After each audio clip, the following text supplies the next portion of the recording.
कि वो कैसे हुआ, पर वो जो भी था एक भयानक सपने से कम नहीं था। मेरा नाम रॉबिन है। मैं कैलिफोर्निया में एक गैरेज चलाता हूँ। मुझे आज भी वो भयानक घटना याद है। मैं अपने गैराज में था और एक कार ठीक कर रहा था। शाम के करीब 7 बज रहे थे। मैंने अपने दोनों वर्कर्स को घर जाने को कहा और कार ठीक होने के बाद खुद भी निकलने का प्लान बनाया। लेकिन कार में ज्यादा गड़बड़ी होने के कारण मुझे घंटों लग गए। रात के करीब 10:30 हो रहे थे। मैंने तुरंत अपना बैग पैक किया और निकलने लगा। अभी मैं अपने गैराज के बाहर ही आया था कि मैंने देखा कि एक कार दूर से आ रही थी। वो कार गैराज के पास आकर रुकी और उसमें से एक लेडी बाहर आई और मेरी तरफ आकर बोली, मेरी कार खराब हो गई है, क्या आप प्लीज इसे ठीक कर सकते हैं? पहले तो मैंने मना किया, पर काफी लेट हो चुका था। ऐसे में उस औरत को वहां छोड़ना मुझे ठीक नहीं लगा, इसलिए मैं कार ठीक करने को राजी हो गया। मैं कार के नजदीक गया, जहां पर मैंने नोटिस किया कि कार में वो अकेली नहीं थी, वहां एक और आदमी बैठा था।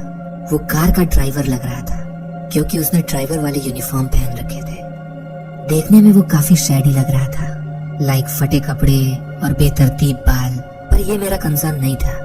मैंने उसे बोनट खोलने को कहा। उसने चुपचाप बोनट खोला और वहीं कार में बैठा रहा। मैं गाड़ी ठीक करने लगा, पर मुझे कुछ ठीक नहीं लग रहा था। I mean, कार में सब कुछ नॉर्मल था।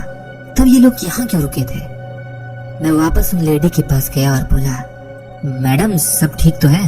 आपकी गाड़ी में कोई दिक्कत नहीं है? इस पर उस लेडी ने कुछ नहीं कहा, चुपचाप वहीं खड़ी रही और एक अजीब तरह से मेरी तरफ देखती रही। तभी अचानक वो ड्राइवर कार से बाहर आया।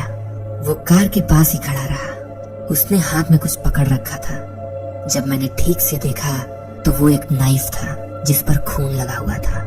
ये देखकर मैं डर गया और पीछे हटने लगा। पीछे हटते हटते मैं उस औरत के पीछे पहुंच चुका था। उस औरत के पीछे मैंने देखा कि उसके पेट पे बहुत सारे चाकू के घाव हैं और वहां से ढेर सारा खून बह रहा था।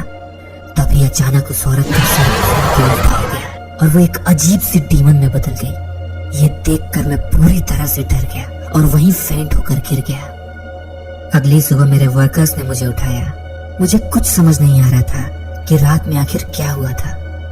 उस दिन मैंने गैराज बंद कर दिया और अपने घर चला आया। मैं अब तक शॉक में था कि आखिर वो क्या था। तभी मैंने न्यूज में सुना कि शहर के नॉर्थ में एक कार में 2 डेड बॉडीज मिली हैं, जो कि एक औरत और उसके ड्राइवर की थी। इन्वेस्टिगेशन में ये पता चला था कि ड्राइवर ने उस औरत को मारने के बाद खुदकुशी कर ली थी।